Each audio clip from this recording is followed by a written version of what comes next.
Hi, everybody. This history mystery is the lost colony of Roanoke.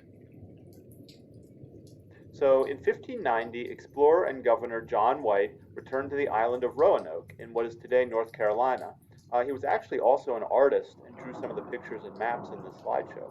Anyway, White had helped found a colony there 3 years earlier.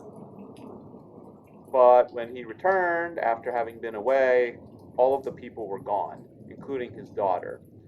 These people have never been found. This is often called America's first unsolved mystery. All that was left behind were two clues. In one of the trees, someone carved the word crow, and on one of the posts in the outer perimeter of the colony, someone carved the word Croatoan. So, what does any of this mean? What happened to these hundred some people? Well, to try and solve this mystery, we have to go back in time just a little bit. So, let's go back to the beginning of the story 3 years earlier. So, it's 3 years earlier, it's 1587. John White and about 115 people set sail from Great Britain for North America. They make it, get past this little sea monster down here, and they decide they're going to start a colony in what is today called the Outer Banks. The Outer Banks are a series of islands off the coast of North Carolina and southern Virginia. And they go a little bit past the outer range of islands into an island called Roanoke. They figured this was safer from explorers that might be traveling past because it was just a little bit farther in, but it also had access to the ocean. So you can see it here on this map, and looks like another sea creature. I know traveling back and forth here was not easy because of the shallow water. I think that's what these sunken ships here are supposed to indicate. Note, this wasn't the first time England had tried setting up colonies here. In fact, just 2 years earlier, a colony attempt was made, but it didn't work out. They ran out of food, they had a bad relationship with the Native Americans, and those folks returned to England. But John White and his crew of about 115 people were going to try it again. It did not get off to a good start. Shortly after settling at Roanoke, one of the colonists, George Howe, was killed. Cause of death, 16 arrows. Uh, While the colony was there, John White's daughter gave birth to a baby she named Virginia Dare. This baby is often thought to be the first English person ever born in North America. The colonists became concerned about their long term survival. They thought they were going to need more people and they thought they were going to need more food. So they reluctantly convinced their governor, John White, to go back to England. And he did,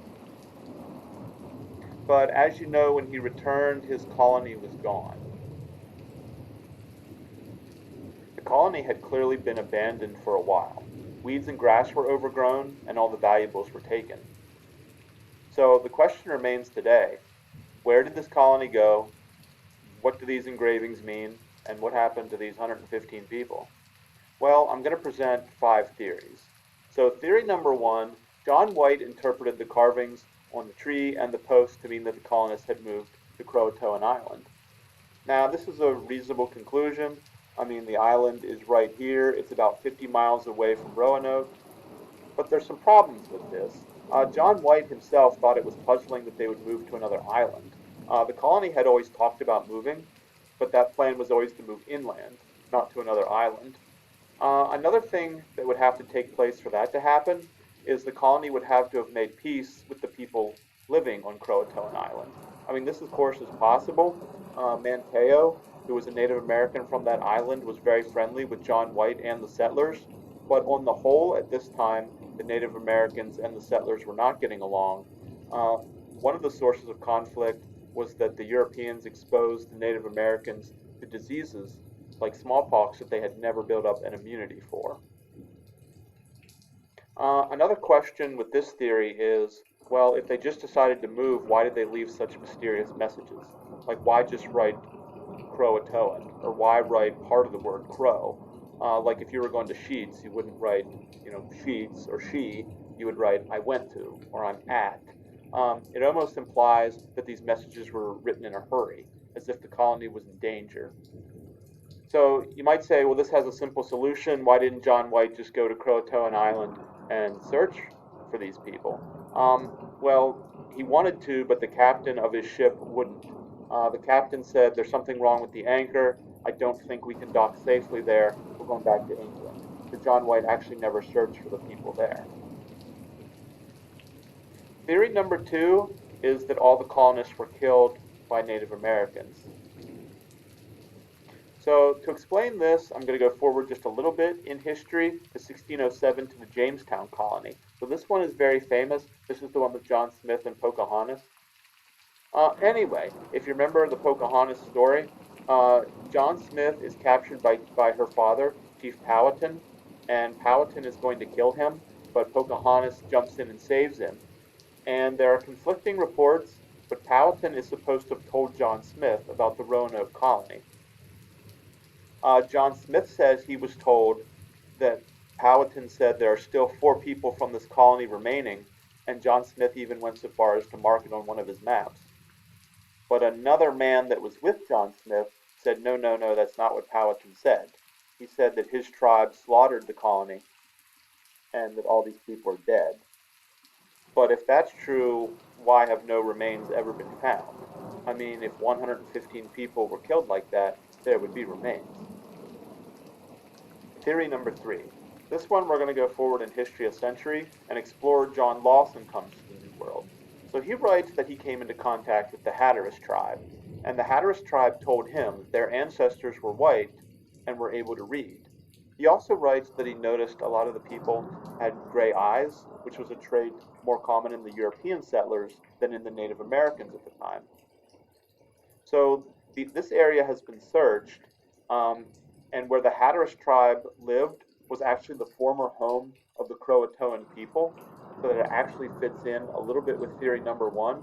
Remains of Europeans were found in this land, which gives some credence to John Lawson's theory, but nothing that links specifically with Roanoke.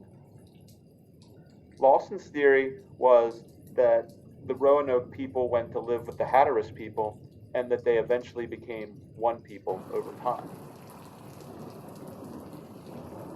Theory number 4. In the 1930s, a series of stones were found 50 miles inland. So these stones have carvings in, supposedly inscribed by Eleanor Dare. That would be John White's daughter. So you notice in this one, she wrote on the stone that her daughter had passed away.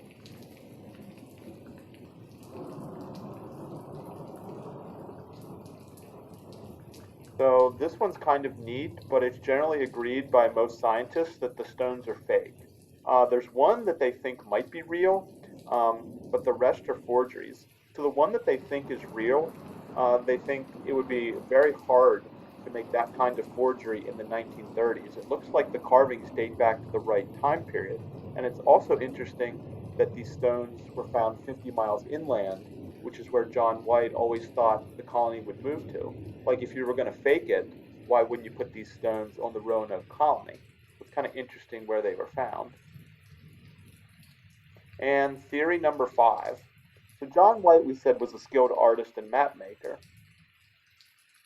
His maps were extraordinarily accurate for the time period. And so it was a common practice back in the day for maps to contain patches. You can kind of see one here. Making maps was so elaborate that it really wasn't practical to start over. You just put a patch on it to correct a mistake. So they've looked at some of John White's patches very recently and discovered something unusual. They discovered that one of the patches covers up a fort. So this is how the map was found. This is how the map was always stored for years and years and years. And then just recently someone had the idea, I wonder what's behind that patch. And it turns out he had drawn a fort there. But why? I mean, this doesn't seem like a mistake. No fort existed there. Is this proof that the colony did intend to move the 50 miles inland, as John White had thought? Um, it would really not be unusual to hide forts on maps. Sometimes you would purposely not mark stuff in case the map fell in the wrong hands. You didn't want to let like an enemy know where you were. Another thing that's unusual about this map is it looks like when the patch was put on, he drew the fort back, but in what could possibly be some kind of invisible ink, maybe something that could have been brought out by heat. You can see it. So if you squint, you can see the outline of the fort he put on top right here, which raises more questions. Why would he patch up a fort and then draw a new fort just on top of it?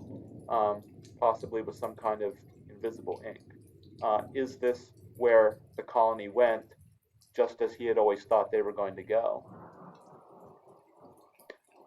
Just like Hatteras, remains have been found at this site 50 miles inland, along with those weird stones, but really nothing that definitively links the area to Roanoke. So that's the end of this history mystery. What happened? Did any of these things happen? Maybe a combination of these things happened. I don't know. It remains unsolved to this day. See you next time.